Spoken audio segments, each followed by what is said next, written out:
Hi friends, ഇന്നത്തെ ചോദ്യങ്ങൾ. നടീനടന്മാരുടെ സംഘടനയായ അമ്മയുടെ പുതിയ പ്രസിഡന്റ് ശ്വേത മേനോൻ എത്രാമത് സ്വാതന്ത്ര്യദിനാഘോഷമാണ് ഈ വർഷം ആഘോഷിച്ചത്? 79ാമത്. 79ാം സ്വാതന്ത്ര്യദിനത്തിൽ എവിടെ വച്ചാണ് ദേശീയ പതാക ഉയർത്തി പ്രധാനമന്ത്രി നരേന്ദ്രമോദി രാജ്യത്തെ അഭിസംബോധന ചെയ്തത്? ചെങ്കോട്ട. ചെങ്കോട്ട നിർമ്മിച്ചത് ആര്? മുഗൾ ചക്രവർത്തിയായ ഷാജഹാൻ. 79ാമത് സ്വാതന്ത്ര്യദിനത്തിൽ പ്രധാനമന്ത്രി എത്ര മിനിറ്റാണ് പ്രസംഗിച്ചത്? 103 മിനിറ്റ്.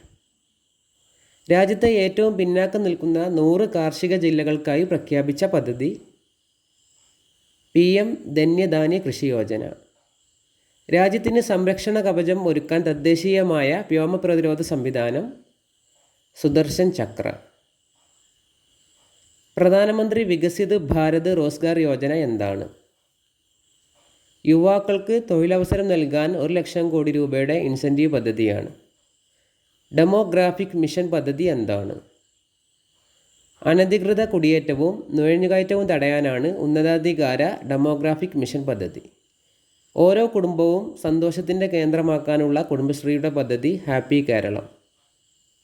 സർക്കാർ വിദ്യാലയങ്ങളിലെ 3, 5, 8 ക്ലാസ്സുകളിലെ പഠനത്തിൽ പിന്നോക്കം നിൽക്കുന്നവരെ മുന്നിലെത്തിക്കാനുള്ള പൊതുവിദ്യാഭ്യാസ വകുപ്പിൻ്റെ പദ്ധതി ശ്രദ്ധ. സുബ്രതോ കപ്പ് ഏത് കളിയുമായി ബന്ധപ്പെട്ടതാണ്? ഫുട്ബോൾ. Thank you. സബ്സ്ക്രൈബ്.